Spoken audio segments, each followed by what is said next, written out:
Video like जरूर कर लीजिए और ऐसे वीडियो लगातार फ्री में पाने के लिए चैनल को तुरंत सब्सक्राइब कर लीजिए और बेल आइकन को जरूर टैप कर लीजिए ताकि आगे भी सारे वीडियो आपको मिलते रहे। यूट्यूब में फॉलो करते हैं तो प्लीज ये वाला फ्री टेलीग्राम चैनल जरूर ज्वाइन कर लीजिएगा। सारे नोटिफिकेशन सारे अपडेट यहीं पे आते हैं, ध्यान रखिए। नमस्कार दोस्तों, स्वागत है ऑनलाइन एग्जाम प्रिपरेशन पर which is the part of study for civil services. दोस्तों पंचवर्षीय योजनाएं देख रहे थे और यहाँ पर चौथी पंचवर्षीय योजना तक हमने देखा था। आज उसके आगे देखते हैं। आज पंचवर्षीय योजनाएं सारी कंप्लीट कर लेंगे, पूरी पढ़ लेंगे। 12 पंचवर्षीय योजनाएं रही तो पूरी 12 जहाँ तक हमने 4th तक कंप्लीट कर लिया था, उसके बाद हम 5th से आज देखने वाले हैं। तो 5वीं 6वीं 7वीं 8वीं और 12वीं तक पूरे जितने भी इंपॉर्टेंट तथ्य बन सकते हैं उनको कवर कर लेंगे। तो ये वाला जो हमारा टॉपिक है यूपीपीएससी प्रीलिम्स के लिए, या फिर आप बीडीओ का एग्जाम दे रहे हो, आरओ का एग्जाम दे रहे हो, बीईओ की तैयारी कर रहे हो, यूपी ट्रिपल एससी की तैयारी कर रहे हैं, पीटी की, या फिर जूनियर असिस्टेंट का एग्जाम देने वाले हैं, तो इन सारे एग्जाम्स के लिए ये वाला जो टॉपिक है पंचवर्षीय योजना, जहाँ पर हमने नियोजन देखा था सबसे पहले। इसके बाद हमने राष्ट्रीय विकास परिषद देखी, नीति आयोग देखा, नियोजन की आवश्यकता और नियोजन से संबंधित सारे तथ्यों को देखा, और फिर पंचवर्षीय योजनाओं वाला टॉपिक देखा। तो ये जो एक टॉपिक था, छोटा सा टॉपिक था बिल्कुल, इसको हमने कवर कर लिया है। इसकी प्लेलिस्ट बनी हुई है। इसके पहले की जो प्रीवियस वीडियो है, अगर आप वो देखना चाहते हैं तो प्लेलिस्ट पर देख सकते हैं। ऑनलाइन एग्जाम प्रिपरेशन के प्लेलिस्ट वाले सेक्शन में आपको जाना है, वहाँ पर आपको ये वाली प्लेलिस्ट मिल जाएगी। नियोजन और पंचवर्षीय योजनाओं के नाम से दी गई है, तो इसको पूरा कवर कर सकते हैं आप। ठीक है, तो आज हम ये वाला कंप्लीट कर लेंगे टॉपिक। उसके बाद फिर हम कोई और नया सब्जेक्ट स्टार्ट कर देंगे। अभी आपके जो चल रही है प्रिपरेशन में, आपका एक तो आपका ये पंचवर्षीय योजना वाला टॉपिक चल रहा था, तो ये आज कंप्लीट हो जाएगा। इसके अलावा आपकी महत्वपूर्ण योजनाएं यानी कि इंपॉर्टेंट स्कीम्स चल रही हैं, तो ये भी हम लगातार देख ही रहे हैं। एक दिन मतलब एक दिन छोड़ एक दिन आपको ये वीडियो मिलता होगा, या फिर पर डे भी कभी कभी लगातार भी मिल जाता है। इसके बाद इंपॉर्टेंट कमिटीज़ हम देख रहे हैं, महत्वपूर्ण समितियां देख रहे हैं। ठीक है, तो इस पर भी आपको लगातार वीडियो मिलते रहेंगे और ये टॉपिक भी हम कंप्लीट करेंगे। कुछ ही दिन में ये कंप्लीट हो जाएगा। ये टॉपिक थोड़ा सा महत्वपूर्ण योजनाओं वाला बड़ा है, तो इसमें थोड़ा सा वक्त लगेगा, बाकी ये तो अभी कंप्लीट हो जाएगा। इसके बाद हम एक और चीज़ हम और क्या पढ़ रहे हैं, इसमें हमने ये देखा। इसके बाद हम आर्ट एंड कल्चर देख रहे थे, आर्ट एंड कल्चर वाला पार्ट देख रहे हैं, और ये भी आपका ऑलमोस्ट हो चुका है। प्रीलिम्स लेवल का जितना भी भारत का की कला और संस्कृति से जितने भी संबंधित तथ्य बन सकते हैं, आर्ट एंड कल्चर के पार्ट में जो भी महत्वपूर्ण टॉपिक है उनमें ऑलमोस्ट हमने काफ़ी कुछ कवर कर लिया है, आधे से ज़्यादा हो गया है। तो कुछ टॉपिक्स महत्वपूर्ण टॉपिक्स हैं जो बाकी रह गए हैं, तो उनको जल्दी से जल्दी हम कवर कर लेंगे, तो हमारा आर्ट एंड कल्चर कंप्लीट हो जाएगा। इसके अलावा प्रीवियस ईयर के क्वेश्चन पेपर हम लगा रहे हैं यूपीपीएससी के, यूपीपीएससी प्रीलिम्स के, यूपीपीएससी प्री के। तो इसमें हमने वर्ष 2000 वाला 22 का हमने देख चुके हैं पूरा, 2021 का पूरा देख चुके हैं, और अभी 2020 का चल रहा है। तो इस पर आपको एक पार्ट इसका मिल चुका होगा, जहाँ पर हम 20 क्वेश्चंस कर चुके हैं सॉल्व। इसके आगे के जो क्वेश्चंस हैं वो आपको मिलेंगे। 45 क्वेश्चंस तक हो चुका है, आपको 2 पार्ट आ चुके हैं इसके। तो इसके आगे के जो पार्ट्स हैं वो आपको जल्दी ही मिलेंगे। और यहाँ पर हमें 2018 से 2022 तक के पेपर देखने हैं पुराने। ठीक है, जिनके आधार पर आपको पता चल जाएगा कि आपका प्रीलिम्स का एग्जाम कैसे आता है, और पैटर्न वगैरह सारा कुछ। पीवाईक्यू लगाना महत्वपूर्ण होता ही है, तो आपके सारे पीवाईक्यू यहाँ पर कवर हो जाएंगे। ठीक है, इसके बाद हम क्या स्टार्ट करेंगे, हम पॉलिटी पढ़ सकते हैं, ठीक है, या फिर ज्योग्राफी भी पढ़ सकते हैं, या फिर हिस्ट्री भी स्टार्ट कर सकते हैं। आप लोग कमेंट करके बताएं आपको क्या पढ़ना है, तो सबसे पहले क्या स्टार्ट करें, क्योंकि आर्ट एंड कल्चर कंप्लीट होने वाला है और पंचवर्षीय योजनाएं भी हो जाएगा। तो इन दोनों सब्जेक्ट के स्थान पर दो कोई हम सब्जेक्ट स्टार्ट करेंगे, जो आपको एक दिन छोड़ 2 दिन छोड़ आपको ऐसे वीडियोज़ मिलते रहेंगे, तो वो आपको टॉपिक कवर हो जाएगा। ठीक है, तो जल्दी से कॉमेंट करके बताएं आपको और क्या पढ़ना है आगे। अभी हम यहाँ पर पंचवर्षीय योजनाएं पढ़ते हैं, तो पूरा वीडियो ध्यान से देखिए। जो महत्वपूर्ण तथ्य हैं उनको कवर करेंगे। कुछ आपको बीच में योजनाएं मिलेंगी, कार्यक्रम मिलेंगे जिनसे संबंधित जो बहुत इंपॉर्टेंट है, जैसे कि आपको यहाँ पर मिलेगा ये मरुस्थलीय विकास कार्यक्रम, 20 सूत्री कार्यक्रम, अंत्योदय कार्यक्रम। कुछ पुराने महत्वपूर्ण कार्यक्रम हैं जिनके बारे में एग्जाम में अलग से भी पूछा जाता है, तो इनको हम इकोनॉमिक्स वाले सेक्शन में कंप्लीट करेंगे, या फिर अलग से इन पर एक वीडियो आ जाएगा जिसमें आपको इनसे संबंधित डेट और बाकी की सारी जानकारी मिल जाएगी।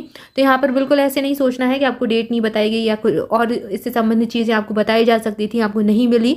तो हर टॉपिक का जहाँ पर जितना रिलेवेंस है वहाँ पर उतना पढ़ाया जाएगा। उसके आगे आपको मिलेंगी सारी चीज़ें, लेकिन कहीं कुछ और सब्जेक्ट में मिल जाएगा, कहीं कुछ और सब्जेक्ट में मिल जाएगा। ठीक है, तो घबराना नहीं है, आराम से बिल्कुल तसल्ली से धैर्यपूर्वक पढ़ना है और अपनी तैयारी को करते जाना है। बस निरंतरता रखना है, कंटिन्यू आपको पढ़ते जाना है। ठीक है, ये सबसे ज़्यादा इंपॉर्टेंट होता है। तो चलिए स्टार्ट करते हैं। 5वीं पंचवर्षीय योजना देखनी है। 5-5 साल के लिए पंचवर्षीय योजनाएं चलती हैं। तो 5वीं पंचवर्षीय योजना का कार्यकाल था 1974 से 1979 तक, 1974 से 1979 तक इसका कार्यकाल रहा। ठीक है, इसमें क्या कुछ प्रमुख चीज़ें हुई इसको देखते हैं। सबसे इंपॉर्टेंट चीज़ जहाँ से प्रश्न एग्जाम में बहुत बार पूछा गया है, गरीबी हटाओ का नारा। यहाँ पे गरीबी हटाओ का नारा दिया गया था, गरीबी उन्मूलन करने का लक्ष्य रखा गया था। तो यहाँ पर दो मुख्य उद्देश्य थे, एक तो गरीबी का उन्मूलन करना है, दूसरा आत्मनिर्भरता की प्राप्ति करना है। और गरीबी हटाओ का नारा भी यहीं पर दिया गया, ये सबसे ज़्यादा पूछा गया है एग्जाम में। उच्च विकास दर को अधिक बढ़ाना था, आय का बेहतर वितरण करना था और बचत की घरेलू दर में महत्वपूर्ण वृद्धि को प्रमुख साधनों के रूप में देखा जाना था। यहाँ पर ये सारे कार्य करने थे। जब जनता पार्टी की सरकार सत्ता में आई तो योजना को 1978 में 1979 में समाप्त होना था, लेकिन 1978 में ही इसको समाप्त कर दिया गया। ठीक है, यहाँ पर क्या हुआ, पहले इंदिरा गांधी की सरकार थी, इन्होंने ये उद्देश्य निर्धारित किए, फिर जनता पार्टी की सरकार को आना था तो इन्होंने 1978 में इसको समाप्त कर दिया। इस समय में जो ये 4 साल थे 78 तक के, 74 से 78 तक के, यहाँ पर क्या कुछ हुआ, 20 सूत्रीय कार्यक्रम चालू हुआ, एकीकृत ग्रामीण विकास कार्यक्रम आया, मरुस्थल विकास कार्यक्रम आया, अंत्योदय योजना भी यहीं पर आई, आरबीआई का मुद्रास्फीति नियंत्रण भी यहीं पर किया गया। ठीक है, तो ये सारी चीज़ें इस योजना के समय में हुई, जो 5वीं पंचवर्षीय योजना थी तब। इसके बाद रोलिंग योजना आई 2 साल की, 78 से 80। चूँकि ये जो योजना है रोलिंग प्लान है, इसके बारे में हमने पहले भी पढ़ चुके हैं। ये 78 में आया था, ये 78 से 80 तक चला, लेकिन ये बना नहीं था 78 के लिए 2 साल के लिए, ये बना तो कई सालों के लिए था। ठीक है, ये पहली 6 वर्षीय योजना बना रहे थे और इसमें कई सारे प्लान थे इनके, जो एक एक वर्ष करके चलनी थी। ठीक है, तो ये जनता पार्टी सरकार का एक प्लान था, नियोजन की एक प्रकार में हमने उसको देखा था। लेकिन क्या हुआ, सत्ता का परिवर्तन हो गया तो बस 2 साल चल के ये बंद हो गई और उसके बाद फिर पंचवर्षीय योजना चलने लगी। तो इसके बारे में पढ़ें, बस इतना याद रखना है कि यह जो है पहली 6 वर्षीय योजना थी, जिसके अंतर्गत 3 प्रकार की योजना थी। एक तो 1 वर्ष का प्लान बनाना था, फिर 3-4 वर्ष के कुछ प्लान बनाने थे और फिर 15 से 20 वर्ष के कुछ लक्ष्य निर्धारित किए गए थे, जिन्हें हम लंबी अवधि में प्राप्त करेंगे। चूँकि पैसा कम था, ठीक है, आर्थिक स्थिति सही थी नहीं। 1962 का युद्ध हमने देखा, भारत पाकिस्तान का युद्ध देखा, भारत चीन का युद्ध देखा, उसके बाद फिर हमारे यहाँ अकाल भी आ गया था। ठीक है, तो कई सारी चीज़ों से देश जूझ रहा था, इसलिए इतनी आर्थिक रूप से हम सुदृढ़ नहीं थे। तो 1-1 साल के प्लान बनाने की नई योजना बनाई जो जनता पार्टी की सरकार थी। ठीक है, इसी को रोलिंग योजना, रोलिंग प्लान कहा जाता है, जहाँ पर 1-1 वर्ष के कुछ लक्ष्य निर्धारित किए गए, फिर 3-4 वर्ष के कुछ ऐसे लक्ष्य बनाए गए जो 3-4 वर्ष में लेंगे, प्राप्त करेंगे, फिर कुछ 15-20 वर्ष में। ठीक है, तो जनता सरकार ने 1978 से 1983 की अवधि के लिए एक योजना तैयार की। हालांकि जनता पार्टी की सरकार केवल 2 वर्षों तक चली। 1980 में कांग्रेस सत्ता में लौट आई और फिर एक अलग प्रकार की योजना शुरू हो गई। तो यहाँ पर इनकी जो योजना थी, जो प्लान था, धरा का धरा रह गया, यहीं पर खत्म हो गया। ठीक है, इसके बाद 6ठी पंचवर्षीय योजना आई और यहाँ पर क्या हुआ, 80 से 85 तक ये चली, 5 साल चली पूरी। इसमें क्या फोकस रखा गया, राष्ट्रीय आय में वृद्धि करना है, प्रौद्योगिकी का आधुनिकीकरण करना है, गरीबी और बेरोजगारी में निरंतर कमी सुनिश्चित करना है। तो जो इनका 5वीं पंचवर्षीय योजना में लक्ष्य था, गरीबी हटाओ का नारा, ठीक है, आत्मनिर्भर बनना है, तो लगभग वैसी ही सारी चीज़ें इन्होंने यहाँ पर कंटिन्यू की। और यहाँ पर एक नया जो इंपॉर्टेंट चीज़ यहाँ पर आई, परिवार नियोजन, ये यहाँ पर आया, इसको इंट्रोड्यूस किया गया। इसके माध्यम से जनसंख्या नियंत्रण पर भी जो है काम करना था। अब यहाँ पर सबसे महत्वपूर्ण चीज़, नाबार्ड की स्थापना हुई 12 जुलाई 1982 में, 1982 में नाबार्ड की स्थापना की गई। और ये जो है, ये पूछा जाता है एग्जाम में, नाबार्ड की स्थापना शिवरामन समिति की सिफारिशों के आधार पर की गई थी। संसद में एक अधिनियम 12 जुलाई 1982 को आया और नेहरू समाजवाद का अंत यहाँ से हुआ। तो नाबार्ड एक महत्वपूर्ण संस्था के रूप में यहाँ पर उभर कर आया। इसके बाद 7वीं पंचवर्षीय योजना 1985 से 90 तक चली। इसका लक्ष्य था दीर्घकालिक विकास और अधिक उदारीकरण। इसमें मुख्य फोकस रखा गया योजना के बुनियादी सिद्धांतों के ढांचों के भीतर रहकर खाद्यान्न उत्पादन में तीव्र वृद्धि प्राप्त करना। तो ये याद रखें, खाद्यान्न उत्पादन में तीव्र वृद्धि यहाँ पर करनी थी। रोजगार के अवसर जुटाने थे, जो कि अभी तक नहीं जुटा पाए। उत्पादकता में वृद्धि करनी थी। ठीक है, ये सारी चीज़ें यहाँ पर निर्धारित की गई। योजना बहुत सफल रही। अर्थव्यवस्था में 5% के निर्धारित लक्ष्य की तुलना में 6% वृद्धि दर प्राप्त की गई। ठीक है, तो ये सक्सेसफुल योजना रही 7वीं पंचवर्षीय योजना। इसके बाद यहाँ पर कुछ महत्वपूर्ण चीज़ें, इंदिरा आवास योजना आई। ठीक है, जिसका नाम अब बदल गया। आवास योजना तो अभी भी चलती है, लेकिन अब और नाम से, मतलब जिनका जैसे सरकार रहती है उस हिसाब से इनके नाम परिवर्तित होते रहते हैं योजनाओं के। तो इंदिरा आवास योजना 1985 में आई। जवाहरलाल रोजगार योजना 1989 में आई और केंद्रीय ग्रामीण स्वच्छता कार्यक्रम ये 1986 में आया। ठीक है, तो स्वच्छता कार्यक्रम अभी का नहीं है, जो अभी बहुत स्वच्छता चलता रहता है, ये पहले भी आ चुका है।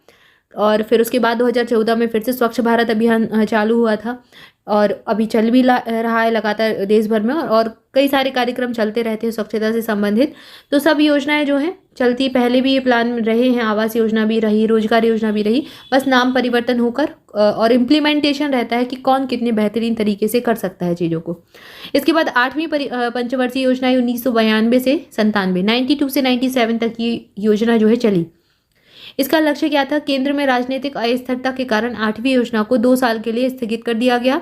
1990-91 के दौरान भुगतान संतुलन की बिगड़ती स्थिति और मुद्रास्फीति 8वीं योजना की शुरुआत के दौरान के प्रमुख मुद्दे थे। ठीक है, तो 1990 से 91 तक 2 साल तक क्या चला? ये 90 में खत्म हो गई, तो 1990 और 91 और 1991 और 92, यहाँ पर 2 साल की एक वर्ष की योजनाएं चली। 8वीं पंचवर्षीय योजना शुरू होनी चाहिए थी लेकिन नहीं हुई। 1992 से फिर 8वीं पंचवर्षीय योजना आई 92 से 97 तक। तो ये चीज़ यहाँ पर कही गई है। और यहाँ पर क्या हुआ था कि देश की स्थिति जो है राजनीतिक अस्थिरता थी, भुगतान संतुलन की स्थिति भी बिगड़ रही थी। तो 91 में बहुत सारे परिवर्तन हुए थे। यहीं पर जो है उदारीकरण, निजीकरण, ठीक है, वैश्वीकरण, इनको इंट्रोड्यूस किया गया था और ये बहुत ही महत्वपूर्ण जो है सुधार माने जाते हैं अर्थव्यवस्था की दृष्टिकोण से। तो ये सारी चीज़ें यहीं पर आई थी। इसके बाद 8वीं पंचवर्षीय योजना आई और योजना ने खराब आर्थिक स्थिति से निपटने के लिए 5.6% की वार्षिक औसत वृद्धि दर प्राप्त करने के लिए कठोर नीतिगत उपाय किए। 8वीं योजना की अवधि के दौरान मुख्य आर्थिक परिणाम हासिल किए गए, जैसे तीव्र आर्थिक विकास कृषि और संबद्ध क्षेत्र में हुआ विकास, विनिर्माण क्षेत्र, निर्यात और आयात में हुई वृद्धि, व्यापार में और चालू खाता घाटा में सुधार हुए थे। यहीं पर LPG सुधार आया, RPDS आया और राष्ट्रीय सामाजिक सहायता कार्यक्रम चालू हुआ। प्रधानमंत्री रोजगार योजना 1993 आई।